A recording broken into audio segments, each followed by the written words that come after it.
Ibáñez, que es, por un lado, magistrado emérito de la Sala Segunda de lo Penal del Tribunal Supremo de España, por lo tanto tiene una larga experiencia de muchos años en la función jurisdiccional que culminó en el Tribunal Supremo, pero además pues es uno de los grandes estudiosos, de los grandes teóricos de la, bueno, pues de la función jurisdiccional y del estudio del Poder Judicial. Nosotros hemos tenido la fortuna de contar con su participación desde hace algunos años y entonces lo hemos fichado ya de plantilla porque, pues la verdad que se me hace difícil encontrar una persona que pueda abordar mejor la cuestión del Poder Judicial con ese enfoque constitucional que siempre lo pedimos, porque él sabe que esta especialidad se centra en la justicia constitucional, pero naturalmente los temas del Poder Judicial pues ocupan un papel central y él lo viene desarrollando. Él me dice, cada año pues siempre añade alguna cosa nueva y se va también actualizando. No vamos a citar el gran elenco de obras porque, entre otras circunstancias, los profesores que ya forman parte, en realidad, como digo, de plantilla de esta especialidad, sus currículums extractados aparecen en nuestra web, que es exactamente esa que ustedes están viendo allí, y que para que no se les olvide, en el pendrive, que viene en los maletines, por si alguno no lo ha visto, que es una memoria, lo difícil es abrirlo, pero una vez que uno lo abre, pues es un USB, en realidad. Lo difícil es descubrir, ya lo han aprendido. Venda usted las instrucciones, porque creo que hay algunos que estaban todavía diciendo, ¿y cómo se maneja esto? Bien, pues entonces ahí vienen todos los materiales del curso. Esta mañana lo hemos mencionado un poquito de pasada, y entre ellos lo que cada profesor nos aporta, normalmente pues o un esquema o un texto de su autoría vinculado a esta cuestión. El maestro prefecto Andrés Ibáñez, como digo, desde hace años viene impartiendo esta sesión y es autor de numerosas publicaciones. La última que aquí presentábamos, si no recuerdo mal, se titula Tercero en Discordia, y en realidad es una colección de trabajos sobre, pues el Tercero en Discordia es el Poder Judicial, obviamente, como ustedes pueden suponer, y ahora también vamos a mencionar, aunque en la mañana lo decíamos, que ha sido el traductor de una de las últimas obras del profesor Ferraioli, por un constitucionalismo más allá del Estado, que vamos a tener también la fortuna de presentar, aunque con brevedad, en una jornada bibliográfica que, como ya les explicaremos esta tarde, forma parte de estas jornadas, de esta especialidad, y que se realizará dentro de unos días, y siempre damos parte de aquellas novedades importantes. La labor de traducción, como ustedes pueden comprender, también es una labor muy exigente, muy compleja, que no puede hacer cualquiera, pero que por supuesto puede hacer perfecto Andrés Ibáñez, y especialmente puede hacer perfecto Andrés Ibáñez respecto a Luigi Ferraioli, porque creo que conoce y entiende su obra mucho mejor y mucho más allá de la cuestión del saber italiano y de traducir del italiano al español, ¿no? Porque la cuestión es mucho más compleja. Bueno, y si me he extendido un poquito en la presentación, es para poner en valor al ponente, pero sobre todo para entregarle o darle la palabra en el momento en el que el aula ya está llena. Entonces, ahora vamos a procurar que, vuelvo a recordar el asunto de la puntualidad. Le agradecemos, por supuesto, que un año más haya aceptado nuestra invitación para venir aquí a Toledo a impartir esta sesión, y le doy la palabra por el tiempo que estime conveniente para desarrollar el tema. Bueno, no sé, ¿más lejos o más cerca? Sí.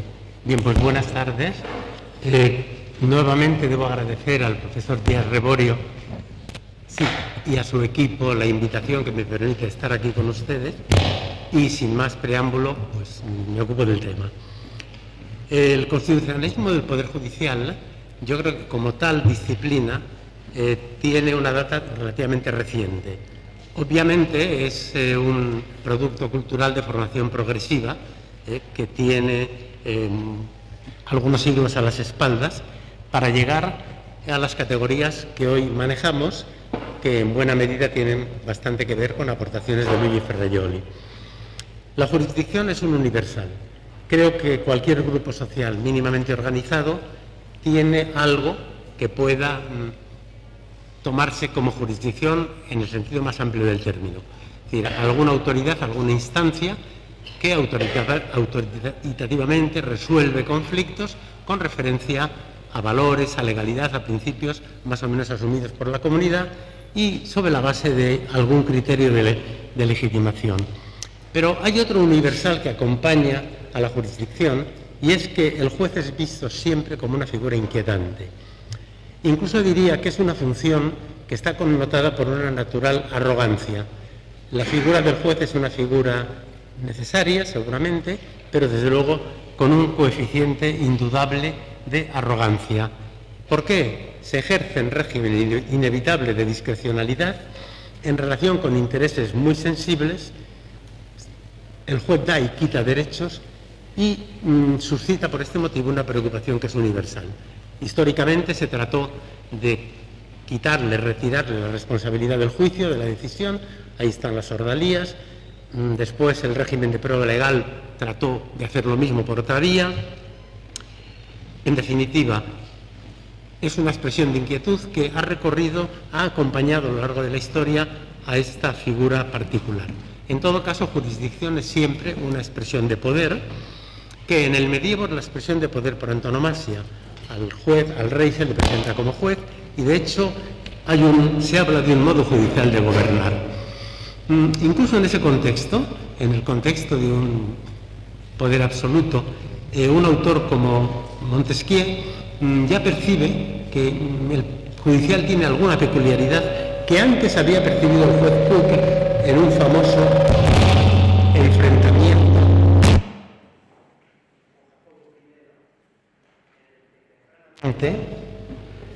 Sí, tempranamente.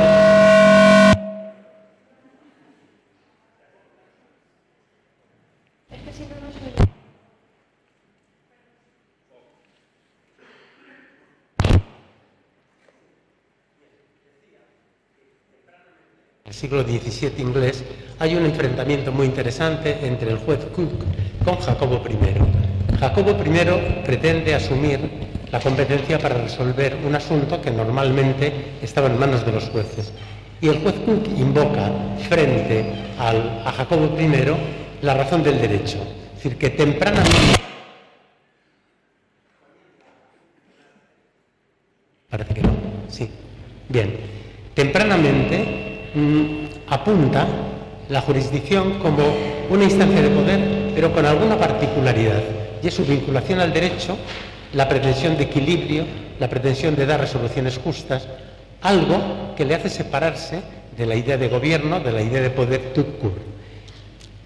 En este terreno, el avance importante se produce con Montesquieu, realmente un pensador genial, que es verdad que está tratando de resolver los problemas propios de su estamento, pero lo cierto es que aporta una idea que hoy es extraordinariamente moderna, del judicial como poder moderador, políticamente nulo, por sometido a la ley. El pensamiento ilustrado da un paso más y abunda en la dimensión cognoscitiva de la jurisdicción, con lo cual se enriquece notablemente ese patrimonio cultural que va formándose en torno a la función. Muratori, Beccaria pedirá a un juez indiferente como investigador indiferente del hecho, y Muratori querrá que el juez se ponga en situación de perplejidad para conocer. Imagínense, el juez perplejo, reflexivamente perplejo, para conocer. En Estados Unidos se produce, saltando en el tiempo, un desarrollo muy interesante, que se encuentra desarrollado escrito en el Federalista. Lo característico de la jurisdicción es el discernimiento, y en esto enlazan con el pensamiento ilustrado, pero aportan un factor interesantísimo y profundamente innovador. La idea de que la garantía judicial debe prestarse frente a cualquier tipo de poder, incluso el poder nacido de las urnas, el poder democrático. Lo tenía relativamente fácil porque para ellos el Parlamento era el Parlamento inglés, pero en cualquier caso la idea es extraordinariamente fecunda. En Europa, tras el paréntesis de la Revolución, prevalece el diseño napoleónico. La jurisdicción resulta integrada en el Ejecutivo El judicial es un instrumento de gobierno, nada de poder, y como organización aparece gobernado por el Ejecutivo, por el Ejecutivo a través de una especie de longa mano que será la instancia superior de la carrera judicial, que también se incorpora como elemento organizativo, con lo cual prácticamente los que hoy conocemos como valores de la jurisdicción juegan francamente poco. El resultado es que los jueces carecen de independencia interna, obviamente tampoco de independencia externa, deciden por íntima convicción, por tanto en un régimen de discrecionalidad absoluta y con muy pocas garantías para el justiciable, y los jueces se caracterizan por ser extraordinariamente homogéneos entre sí y homogéneos con el poder en acto. De alguna forma podría decirse que este modelo produce jueces clónicos que de alguna forma han seguido produciéndose en los modelos de inspiración napoleónica. Resultado, hacia arriba un poder político y dependencia respecto de él. Hacia abajo, extraordinaria discrecionalidad frente al justiciable. El modelo tiene una extraordinaria vigencia en Europa, llega prácticamente casi hasta nosotros, no prácticamente no, hasta nosotros, hasta la mitad del siglo pasado, cuando comienza a ponerse en cuestión, y lo cierto es que el régimen de carrera, aunque se produzcan modificaciones relevantes en el sistema organizativo, pero el régimen de carrera sigue vigente en buena medida en la generalidad de los países. La prueba de calidad de este modelo de juez se produce con los nazifascismos. Es decir, en ese momento, pienso en la Alemania nazi, pienso en la Italia fascista, la España franquista, se produce un fenómeno singular, y es que los jueces involucionan con el Ejecutivo prácticamente como si la cosa no fuera con ellos y se inscriben pacíficamente, salvo excepciones casi personales, en experiencias no solo autoritarias, sino directamente criminales. Es decir, los jueces siguen masivamente al Estado en su involución autoritaria y se integran funcionalmente en esas políticas. La Constituyente italiana representa un momento de extraordinario interés en el que se produce un profundo cuestionamiento del modelo a partir de una interrogante. ¿Qué ha pasado aquí? ¿Qué es lo que lo ha hecho posible? ¿Cómo podría evitarse una situación de este género? Pues bien, la respuesta es sencilla en la formulación. Es un problema de cultura y es un problema de organización. Hay que actuar sobre la cultura y sobre la organización.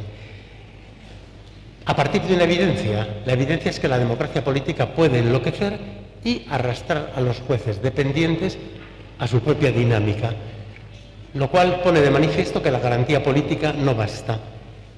Y aquí se produce un interesantísimo retorno a lo que podría ser el paradigma aristotélico de gobierno de las leyes, solo que leyes que ahora ya no serán barreras de pergamino, sino las constituciones de nueva generación, constituciones con vocación normativa que garantizan derechos fundamentales como derechos jurídicamente pensados como efectivos, destinados a ser efectivos.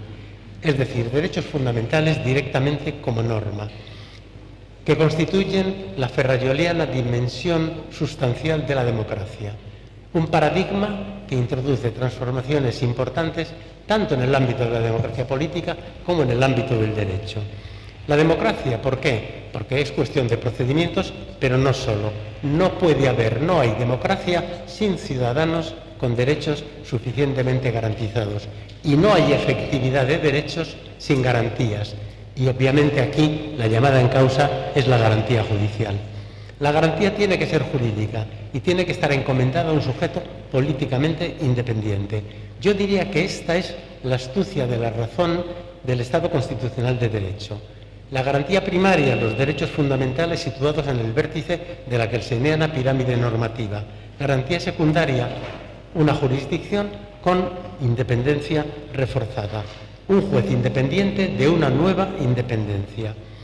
Es lo propio de una instancia que no es representativa, que no es instancia de participación, que debe estar sujeta solo a la ley y que garantiza, o porque garantiza espacios de autonomía frente a las instancias de poder. Independencia con exclusiva o para la exclusiva sujeción a la ley. Ley que ahora es ley más Constitución. Y los jueces tienen el deber de leer la ley desde la Constitución, por tanto, críticamente. La independencia, en este contexto, se configura como una metagarantía, una garantía de garantías que hará posible todas las demás. Es decir, la garantía orgánica por antonomasia que hace posible las garantías procesales y la aplicación de las garantías sustantivas. Satta, interrogándose, el gran procesalista italiano, interrogándose por el principal atributo de la jurisdicción, lo ubica en la imparcialidad, que dice que es lo definitorio del juez. En una dimensión jurídica que reclama la igual posición de las partes litigantes, que es lo que hace posible un juez independiente, un juez imparcial, y por otra parte una garantía epistémica, equidistancia precisa para conocer. Bobbio dice que la imparcialidad del juez es un trasunto de la neutralidad del científico. Pues bien, yo creo que efectivamente la idea y la aproximación es perfectamente válida. Y la imparcialidad, si la independencia es independencia para, la imparcialidad a su vez es imparcialidad también para la tendencial objetividad. Desde la Constitución italiana se produce un enriquecimiento notable en la concepción de la independencia.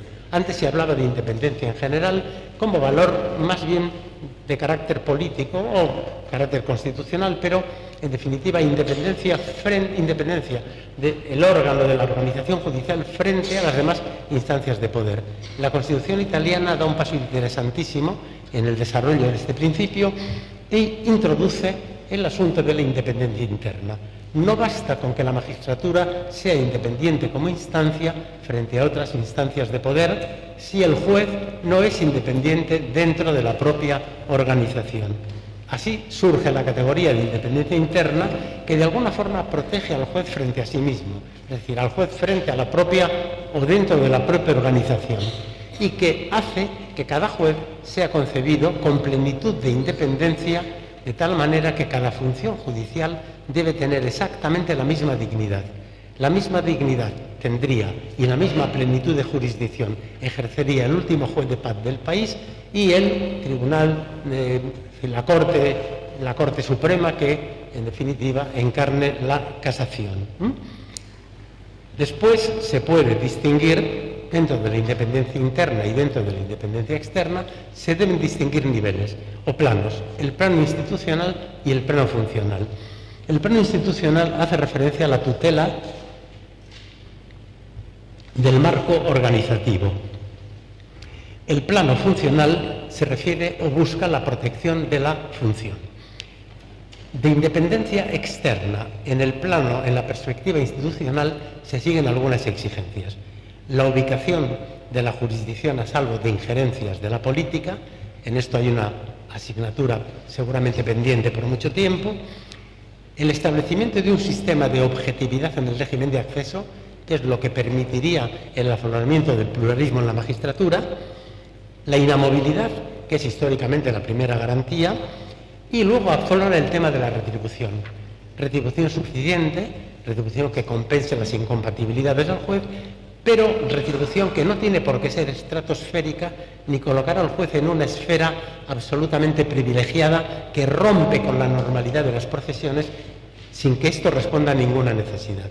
La pregunta frente a determinados sueldos estratosféricos de algunas magistraturas es si es el coste de la independencia o el precio de la sumisión. Esta es una pregunta importante.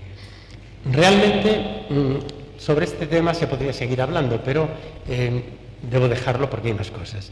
La independencia externa en la perspectiva funcional tiene que ver con la llamada reserva de jurisdicción. Publicada la ley, se abre el espacio de la jurisdicción y todas las cuestiones interpretativas deben ser resueltas en el ámbito judicial. Es decir, el legislativo no podría intervenir en el ámbito de la interpretación judicial. Hace unos años en España, en materia de jurisdicción universal,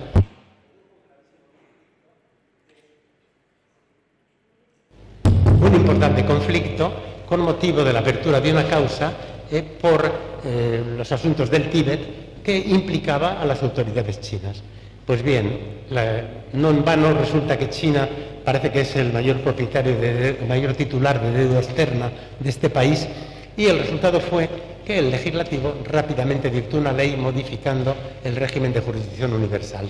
Es decir, una clarísima interferencia del legislativo en el judicial en perjuicio del principio de reserva de jurisdicción. La independencia interna en la perspectiva institucional tiene que ver con el sistema organizativo interno.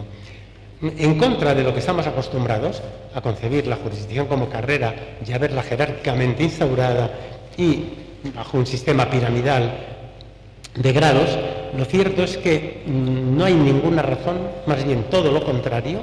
Si algo demanda el sistema jurisdiccional es una organización de carácter horizontal, de modo que ningún juez tenga poder político sobre cualquier otro y, por tanto, de aquí también la exigencia de la máxima objetividad en las promociones.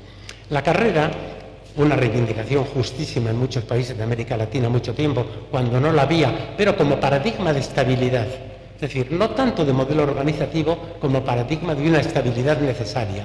Pero la carrera ha sido profundamente cuestionada y con toda razón es un modelo organizativo problemático, y el cuestionamiento más interesante, o el primer cuestionamiento, se debe seguramente a Calamandrei. Calamandrei, en las famosas conferencias pronunciadas en Ciudad de México en los años...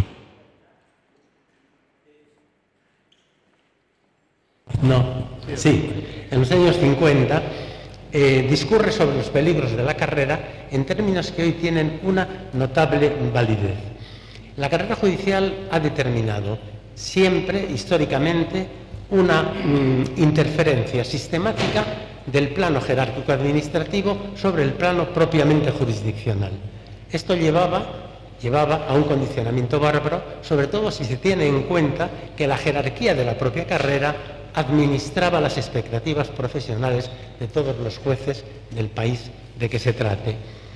La independencia interna en la perspectiva funcional demanda evitar interferencias de unos jueces sobre otros. Esto tiene que ver con la disciplina de las garantías sustantivas y procesales y remite a la exigencia de que no exista ninguna jerarquía intrajurisdiccional. ¿Por qué? Porque en el ámbito de la jurisdicción no hay nada que gobernar. Gobernar quiere decir políticamente, gobernar quiere decir el establecimiento de una relación en la que alguien tiene un estado de sujeción. Pues bien, en el ámbito de la jurisdicción todo esto es absolutamente negativo y contraproducente y no responde a ninguna necesidad. El hecho de que el régimen de instancias y recursos suponga una jerarquía procesal no quiere decir que esta jerarquía procesal tenga que transmitirse a las relaciones internas entre jueces. No hay ninguna razón por la que un recurso de apelación no pueda verse por un grupo, un magistrado o un tribunal, en definitiva, con componentes más jóvenes, menos antiguos que el juez que ha dictado la resolución de instancia. Es decir, no hay ninguna razón sustancial, más bien al contrario, que demande la existencia de algún tipo de jerarquía intrajudicial que siempre iría, como ha demostrado la historia, abundante por la historia y el presente, de forma abundante, en perjuicio de la independencia interna. La independencia tiene alguna proyección sobre los derechos cívicos del juez. Aquí en España se planteó, en el momento preconstitucional, se planteó el problema de la militancia en partidos y muchos de nosotros entendimos que era un derecho cívico que no se podía cancelar. Partíamos seguramente de una concepción ingenua de la política, como demasiado asociada a la idea de polis, cuando realmente hoy política tiene más bien que ver con partitocracia que con polis. Pues bien, después de una experiencia de años, yo diría que la interdicción de pertenencia de los jueces a partidos políticos debería ser absoluta, pero incluso determinar la imposibilidad de retorno cuando se ha ejercido una función política, porque, en definitiva, el regreso a la jurisdicción comportaría un equipaje de relaciones peligrosas que la jurisdicción seguramente no puede o no debe soportar. Creo que en este punto los jueces tienen un deber importante y deben ser extraordinariamente sensibles. Es un problema cultural. Evitar las relaciones peligrosas que están no solo en la calle, o no preferentemente en la calle, sino en las instancias de poder. Esto es algo profundamente, clarísimamente demostrado, porque es donde se mueve el tráfico de influencias y toda una serie de instancias que, en definitiva, chocan abiertamente con la idea de independencia de la jurisdicción en el sentido político. Hoy se plantea, o en el sentido constitucional, hoy se plantea también un problema importante en este punto en el caso de los medios. Los medios de comunicación han cambiado sensiblemente o han interferido sensiblemente en el ámbito de la jurisdicción. Los medios constituyen una forma particularmente incisiva de poder. Pueden ser un medio fortísimo de presión y en este sentido generan un riesgo de implicación del juez en algunas dinámicas que son francamente peligrosas. El Consejo de Europa se planteaba hace unos años, hay una comisión de jueces que trabaja para el Consejo de Europa, y ponía el acento en un tipo de relación que empíricamente estaba observándose. Algunos jueces establecían con los medios de comunicación obviamente en función del papel del juez, de la importancia, de la relevancia de la función o de la relevancia en definitiva de su figura, buscaban formas de doubles. Por ejemplo, información privilegiada a cambio de imagen. Y esto es algo que se ha visto, sobre todo en el caso de los famosos jueces estrella, que han tenido una hiperpresencia mediática, que se llevan mal con la jurisdicción. Pues yo recuerdo, por ejemplo, figuras egregias en el ámbito de la jurisdicción, como la del juez Falcone, que era estelar por la estelaridad de los casos, pero no por su perfil. Su perfil era el de un hombre discreto, un gran técnico, un hombre discreto, un hombre con un profundo sentido de la independencia. La presencia del juez en la opinión pública ciertamente no puede proscribirse. Creo que el juez puede y debe contribuir a crear opinión. El juez puede ser un opinador que se mueva dentro de límites razonables, muy atento a las exigencias que le plantea la función, a no opinar sobre asuntos de su competencia, a no interferir en los casos sub judice, pero qué duda cabe que sí, en este terreno el juez tiene algún derecho cívico que no debería cancelarse. Bien, lo cierto es que, avanzando en estas consideraciones, hay un dato que al final termina siendo muy importante. Todas estas referencias al modelo organizativo, a la necesidad de ejercer la independencia y la imparcialidad, al fin remiten a un momento que es de carácter cultural. Es decir, la dimensión cultural, la dimensión de la cultura del juez es algo profundamente importante. Y esta es una dimensión que ha estado siempre pero que muy descuidada. Una buena cultura de la jurisdicción es un presupuesto de calidad en el ejercicio de la jurisdicción. Cordero, un gran procesalista italiano, dice que los juicios dependen de lo que el juez sabe. Yo diría que de lo que sabe, de cómo lo sabe y cómo lo vive. Y esto es algo realmente importante, porque la independencia no es un valor fácil. La independencia no se aprende solo en los libros, la independencia es un valor de oposición, es un valor tendencialmente contramayoritario, es un valor que exige sujeción a la ley, pero desobediencia a todo aquello que no es la ley, que demanda del juez que se convierta en una figura posiblemente incómoda, en una figura a veces necesariamente incómoda. El Poder Judicial en el Estado ideal de Derecho, lo vimos antes, tuvo su momento de la verdad, su banco de pruebas en la experiencia de los fascismos. El Estado constitucional de Derecho es una respuesta a ese momento y es un buen modelo. No cabe duda que el modelo bajo el que, de alguna forma, o en el que se inscriben nuestras constituciones, es seguramente el mejor que constitucionalmente se ha dado.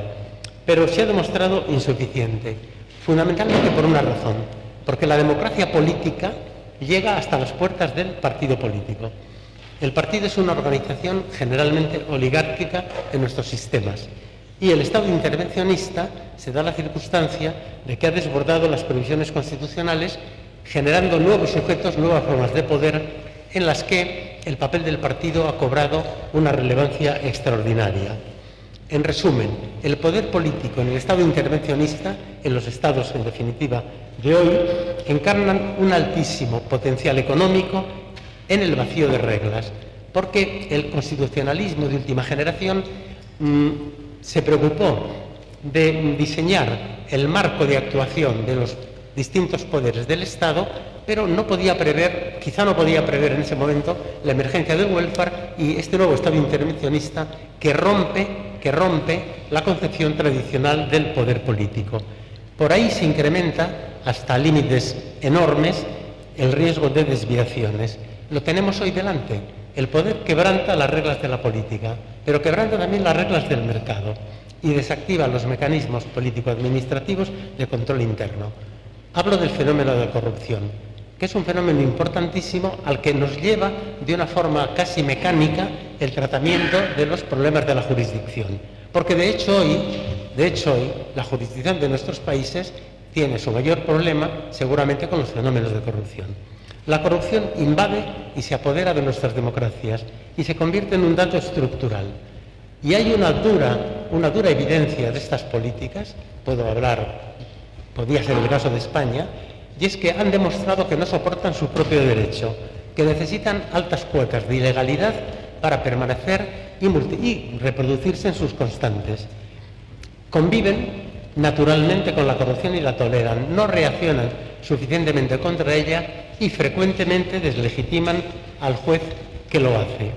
Ahora bien, algo ha pasado, algo ha cambiado en nuestros países, que con poderes judiciales que siguen siendo carentes en muchos aspectos, debido a una cierta modificación, a un cierto enriquecimiento de la cultura judicial que se ha producido en casi todos nuestros países, bueno, por efecto de contagio, seguramente a partir del caso italiano, que ha sido, en definitiva, yo diría el de referencia. Lo cierto es que el estatuto del juez en algunos casos se ha reforzado, pero donde no se ha reforzado el estatuto del juez ha mejorado su cultura de la independencia y, por tanto, su capacidad de intervención. Y luego los medios de comunicación han contribuido a dar mayor visibilidad a los casos de corrupción.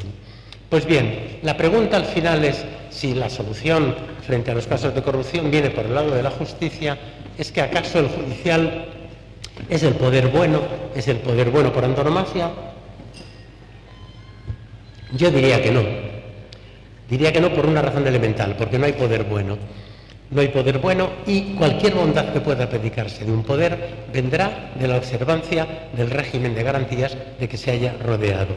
Lo bueno del Poder Judicial es que actúe como poder otro desde el derecho, con la garantía de la independencia, que actúe con el derecho y la ley como única referencia y que sea desobediente a todo lo que no es la ley. En este sentido, un compañero italiano ya fallecido, un gran juez, se refería a la necesidad de que el juez desobedezca a todo aquello que no es la ley y decía, particularmente al pasoliniano palazzo. Pasolini se refería al palazzo como a las estancias del poder, como a los lugares del poder. Esto es fundamental, pero incluso fundamental hablando del poder institucional, no de los poderes económicos, de los poderes informales, que es obvio, sino de los poderes institucionales, que para los jueces son una fuente de riesgo esencial. Cierto que de esos poderes pueden venir las promociones, pero precisamente por eso son especialmente peligrosos. En realidad, el Poder Judicial, tal como aparece concebido idealmente en el Estado Constitucional de Derecho, presenta un notabilísimo déficit de realización. ¿Por qué? Porque, obviamente, una política de la naturaleza de las que conocemos debe presentar alguna resistencia al desarrollo constitucional del Poder Judicial e incluso necesita o puede sentir alguna necesidad de neutralizar al judicial como instancia de control. Por eso, el modelo exige mucho del compromiso de los jueces, exige mucho de cada juez, pero un mucho cuya respuesta solo puede venir del plano cultural. Las garantías están ahí, el régimen de garantías mejor o peor desarrollado está ahí, los instrumentos están ahí también. Entonces, ¿cuál es lo que puede diferenciar una actuación judicial de otra? El sustrato cultural, el compromiso del juez con los valores de la jurisdicción, la disposición del juez a llegar hasta donde lo exija el guión constitucional.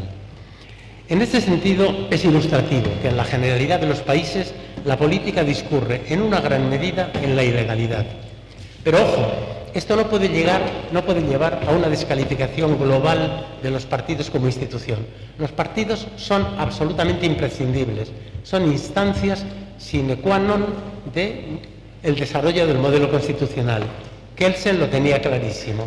Al partido hay que criticarle, pero cuidado con el tipo de crítica. Es decir, al partido hay que criticarle porque no responde al modelo constitucional, pero un partido de modelo constitucional es absolutamente imprescindible. Ahora bien, es evidente, perseguir delitos en sujetos públicos plantea muchas dificultades. Por un lado, dificultades extraprocesales. Suelen ser delitos complejos, con una notable sofisticación en las vicisitudes. Es difícil reconstruirlas, porque cuando se ejercen posiciones de poder hay muchas formas ocultas de operar, y sobre todo cuando se trata de dinero, el dinero se mueve por el espacio con una velocidad prácticamente increíble. Por otra parte, hay dificultades procesales.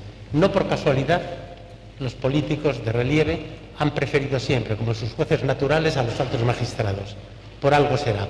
No sé qué tienen las altas cortes, pero los políticos corruptos las quieren siempre como instancias de garantía y procuran aforamientos ante estas cortes. En definitiva, privilegios que se traducen en dificultades para el ejercicio de la jurisdicción. La pregunta es si estos problemas son casuales o tienen que ver con algún tipo de diseño. Yo creo que en este momento habría que pensar que algo hay. Es decir, cuando vemos cuál ha sido la deriva del poder en nuestros países y advertimos que el desarrollo constitucional del Poder Judicial presenta grandes carencias, la pregunta es, ¿cómo es posible que si estos poderes estatales han sido capaces de dotarse, de modernizarse en determinadas instancias de su institucionalidad, cómo es posible que el Poder Judicial permanezca en sus constantes, los sistemas de selección sigan siendo los mismos, la dependencia donde la hay continúe? ¿Cómo es posible?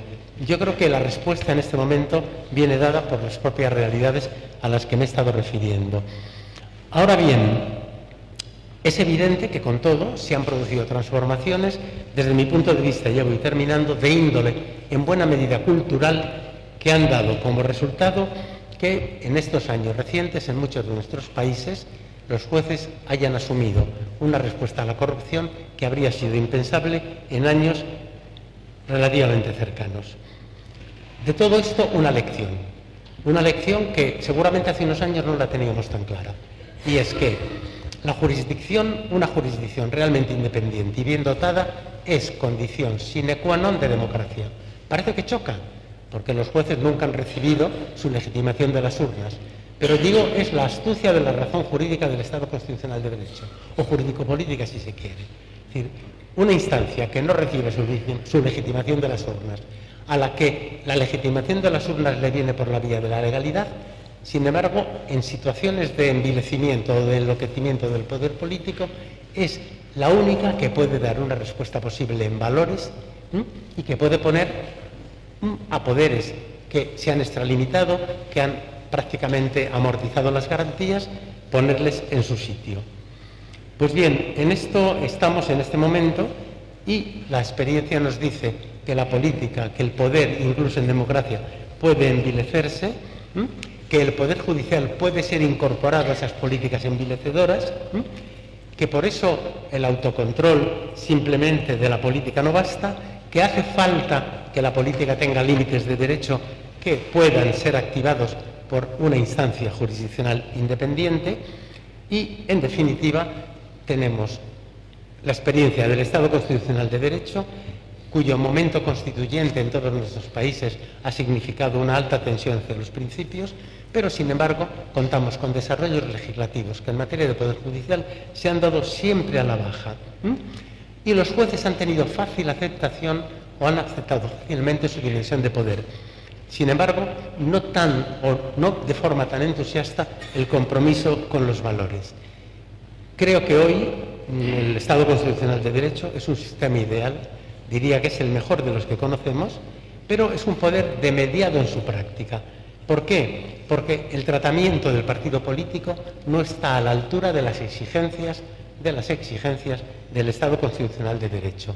Porque la autonomía de la política que hemos visto se ha producido en nuestros países es una práctica garantía negativa de corrupción. Y porque el Poder Judicial en muchos de nuestros países no tiene el perfil de independencia que necesitaría. Por tanto, diré, terminando ya, tenemos la peor, es decir, la más rica experiencia del poder, que en años recientes se ha manifestado con un rostro que parecería imposible. Sabemos bastante, pero nunca del todo, de sus desviaciones. Sabemos que frente a las desviaciones del poder no hay otra respuesta válida y eficaz que aquella que pueda darse desde el derecho. Pero sabemos también que la solución para este tipo de problemas no puede ser judicial. El Estado Constitucional de Derecho es un modelo ideal de referencia, sobre eso no hay duda, que habría que profundizar a la luz de la experiencia. Creo que de esto tampoco cabe dudar. Y que hace falta un constitucionalismo adecuado a los modos actuales del poder. Luigi Ferrajoli hace pocos años escribió un libro, como todos los suyos, luminoso, pero este muy pequeñito, que se titula Poderes salvajes. Y mantiene una tesis que, bueno, la toma de Kant. La tesis de que cuando los poderes institucionales como los nuestros, no se acomodan al derecho, adquieren la condición de salvajes. Es decir, pasan como un cierto estado de naturaleza. La única forma de evitar ese salvajismo de los poderes es, en definitiva, asegurar que su dinámica se mantiene dentro de estrictos límites de derecho. Para esto él propone algunas cosas interesantes. Por una parte, democratizar internamente a los partidos. No puede un partido, que es condición sine qua non de democracia, ser una instancia oligárquica. Esto choca absolutamente, ¿no? Rompe por completo, es una contradicción brutal, ¿no? Por otro lado, es preciso separar los partidos del Estado y devolverlos a la sociedad civil. Es una tesis central de los planteamientos de Ferrajoli, que está, por cierto, muy bien desarrollada en el librito que van a comentar mañana, que me parece esencial. El partido político debe cumplir una función crítica, debe estar en una tensión incluso con sus representantes en las instituciones. Es la esencia del partido, que es una instancia, debe ser una instancia de la sociedad civil. Por otra parte, es necesario blindar las funciones públicas frente a los poderes macroeconómicos financieros y hay que fortalecer a las instituciones de garantía como la judicial. No cabe duda que este es un magnífico campo para el desarrollo de la imaginación jurídica y que me parece que compromete extraordinariamente a los juristas, porque lo que no cabe duda es que si el derecho, en las formas que yo he tratado de ilustrar, está llamado a desempeñar un papel importante en la profundización del modelo de Estado constitucional que nos hemos dado, el papel del jurista, y sobre todo cuanto más joven el jurista mejor, es evidentemente que tiene en este terreno un desafío de excepcional importancia. Pues bien, nada más y muchas gracias.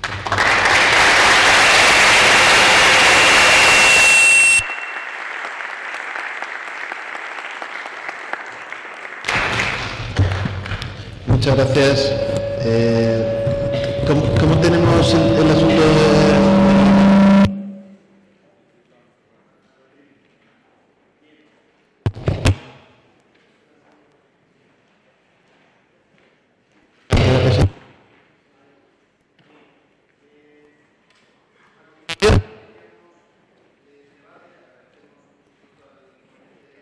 su excelente exposición?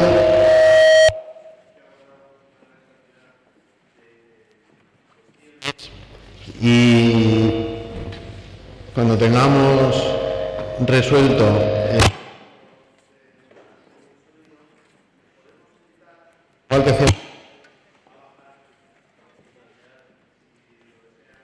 sus preguntas o inquietudes desde el atril.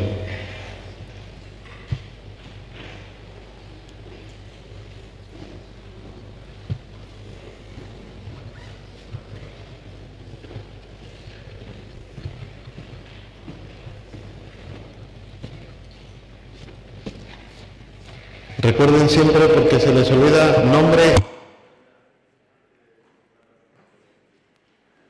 Soy Jorge Álvarez Maínez, mexicano. La pregunta es...